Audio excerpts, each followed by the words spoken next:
Everyone, welcome to the channel. Nick is my name. If you haven't subscribed to the channel yet, I sincerely hope you will do so after seeing this video.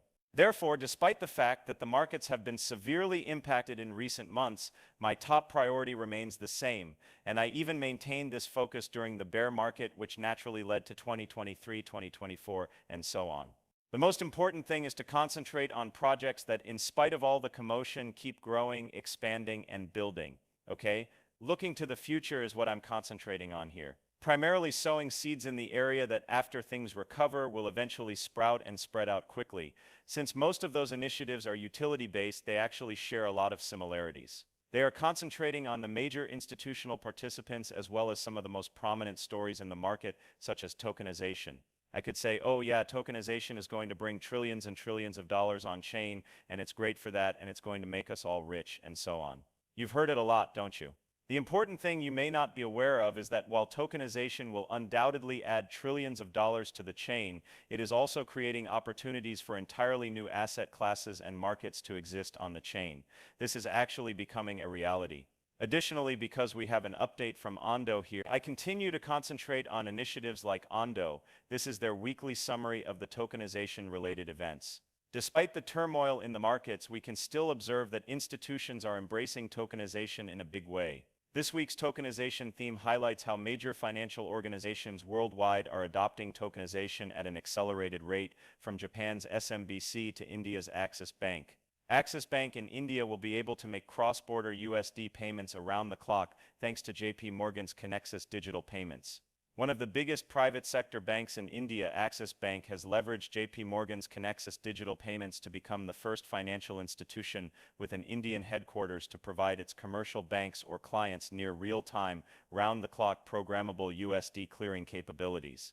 We are thrilled to collaborate with Connexus by JP Morgan to provide our institutional and commercial banking clients with a first-in-class round-the-clock programmable USD clearing capability for their cross-border payments out of Gift City. It's wonderful to see this. Our collaboration with the Axis Bank is the next phase in building a blockchain-based financial ecosystem that is expanding throughout the sector and features interoperability between central banks or central bank digital currencies, stablecoins, and other digital currency solutions. Additionally, Japan's second-largest banking group, Sumitomo Mitsui Financial Group, SMFG, if I recall correctly, I doubt it, is investigating stablecoin use cases for business uses. To begin collaborative conversations on the possible use of stablecoins for future commercialization, the organization has inked a memorandum of understanding with Ava Labs, Fireblocks, and TIS. Itaú, the biggest bank in Brazil, is thinking of introducing its own stablecoin. According to Valor Econômico, Brazil's biggest financial newspaper, it is apparently considering launching its own stablecoin and has 98.5 million customers. Itaú has long been aware of stablecoins. We cannot overlook blockchain's ability to settle transactions atomically, which is significant for Ripple with XRP, by the way. Actually, there was a lot of attention focused on the Bank of England's POC with them. Tokenization for asset managers is now possible with Calastone, which introduces Calastone, a tokenized distribution.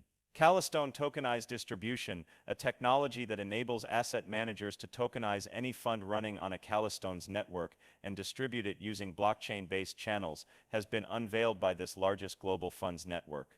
Again, institutional acceptance of tokenization is still present, which is why I believe we should concentrate on the people who are driving this and the ones who are truly heavily involved. In addition to this news from ONDO, Mastercard also made an announcement on April 1st. Thus, we are optimistic for smooth fiat to crypto transactions.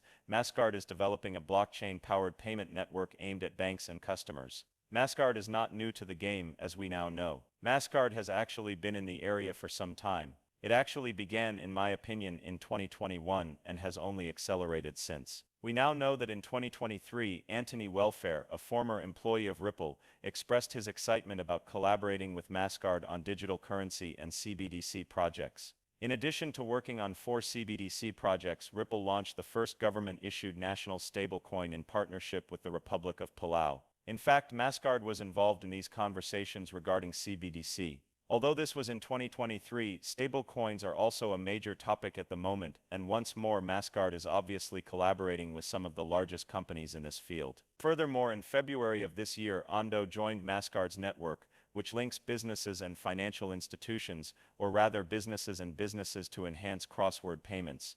If we take a closer look, ONDO Finance is able to introduce RWAs into Mastercard's network. In essence, this is done through their MTN network. Additionally, this integrates blockchain tools with APIs to enable banks to expedite both domestic and international transactions. Additionally, ONDO Finance, a tokenized RWA issuer, has joined Mastercard's network of multiple tokens. Businesses on the Mastercard network will be able to invest in the ONDO short-term U.S. government treasuries fund. It's wonderful to see this. As I mentioned earlier, Mastercard is not a new player in the game. They've been in the area for a while now. Actually, this is with OUSG now, and they are the assets held in the largest blockchain-based money market fund, BlackRock's USD Institutional Digital Liquidity Fund. As we also know that ONDO added OUSG to the XRP ledger together with Ripple, I do believe that this will be a very intriguing event to watch. What's crazy about this, do you know? Consider all the links that exist here. Okay, Mastercard is collaborating with Ripple. Mastercard was collaborating with ONDO. Back in January, ONDO added the OUSG assets, exactly the same asset, to the XRP ledger. In order to enable verifiable or validated interactions across public blockchain networks, Stellar has joined Mastercard's crypto credential ecosystem. That was in October. Additionally, we saw in February that ONDO's USDY would also be joining the Stellar network. With the involvement of major firms like Mastercard, who have access to Stellar, and even Ripple with the XRP ledger, we may see this ecosystem growing significantly around ONDO. The way that everything sort of works out is just kind of comical. Going back to the ONDO announcement with Ripple, we did draw attention to this at the time it occurred. I also want to draw attention to this tokenizer piece because it provides a detailed breakdown of the size of this collaboration. Since Stellar falls into a similar category as ours, it too falls under this heading. The current agreement between Ripple, XRP, and ONDO is more complex than most people realize. None other than Securitize is the one entity that connects them. In 2018, Ripple was a major investment in Securitize. The Securitize tokenization framework is used by ONDO. In the tokenization market, Securitize has made a name for itself. The names on the right side of DLT are obviously the ones they are interacting with and connecting to in Web3. Aptos, Algorand, XTC, ONDO, Ripple, and even Avalanche. All of these DLT networks are experiencing advancements and changes in the real world, particularly in relation to institutional tokenization. That message was further reinforced by the legacy entities: Apollo, Hamilton Lane, BlackRock. The financial industry is formally prepared to enter the asset tokenization space. The collaboration extends to the XRP ledger beyond ONDO's RWAs through OUSG. With links to industry titans, it provides ONDO with a top-tier DLT network designed for financial innovation. Additionally, Ripple adds the most popular DLT tokenization mechanism to the XRP ledger. Due to the collaboration with ONDO, the same is true for Stellar and even XLM. Even more bizarre, though, is how everything will be related to one another and what the true significance of this is. Isn't that Wall Street 2.0? Since ONDO is still promoting that myth, I have discussed it on several occasions. However, you can also see many of the ties that ONDO has already established, as well as the fact that major players like Mastercard are now collaborating with ONDO. It's evident that the company has evolved from a modest blockchain-based business. It already has many of the stock market's institutional players heavily involved, you know. Additionally, I wouldn't be shocked to see more ONDO announcements this year that include some significant collaborations with some more well-known figures. Because once more, ONDO is growing into a true giant, particularly given the names it is adding to its belt. However, it relates to that piece from March as well, because once more we're discussing the extent of the XRP and ONDO cooperation. The idea is Wall Street 2.0, don't you think? It's essentially Web 2's Wall Street on Web 3. Eliminating outdated systems completely is not the goal. It's about advancing innovation while incorporating centuries-old underpinnings, meeting people where they are, and enabling on-chain finance to be compatible with legacy systems that house trillions of dollars are key components of ONDO and Ripple's shared goal. Again, you realize that it's not just about ONDO and Ripple. All of these major players are involved.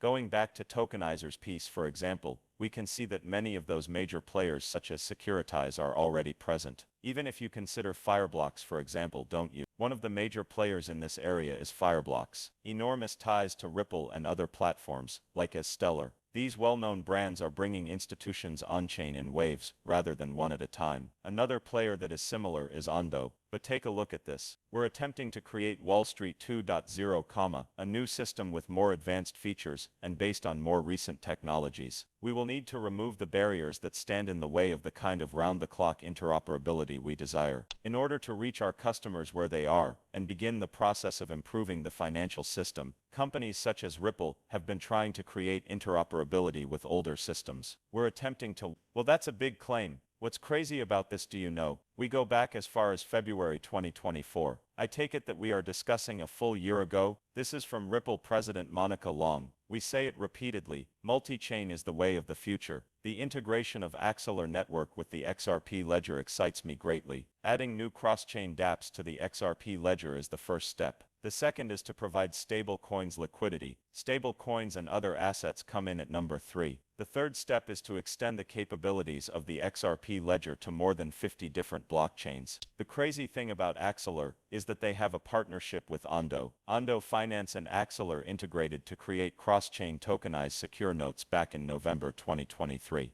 Before it became a major talking issue, this was one of the major initiatives around RWA. However, using a method modeled after Circle's CCTP, we have cross-chain native stablecoins and RWAs. So hold on a minute. Because of the Ripple relationship, OUSG is already present on the XRP ledger. Additionally, AXL may effortlessly link the XRP ledger and ONDO together. Through this comprehensive interruptible solution, anyone or any institution on ONDO may now use it as well. And tokenization is at the center of this. So when we actually consider what's happening here, should we? Through particular names like AXL, everything in the tokenization arena for institutional players and for the future of tokenized markets is being bridged, correct? For example, I look at AXL, but I also look at other interoperability heavyweights in this sector, such as Chainlink. Quant is also on our mind. It's important to pay attention to all of these relationships. Additionally, all of the brands that are collaborating, for example, I just created a video yesterday discussing XDC and HBAR and their relationship to ARKX. Additionally, ARKX is linked to Hedera, Ripple, and more. I am concentrating on those names because those ecosystems that are just beginning to form are even,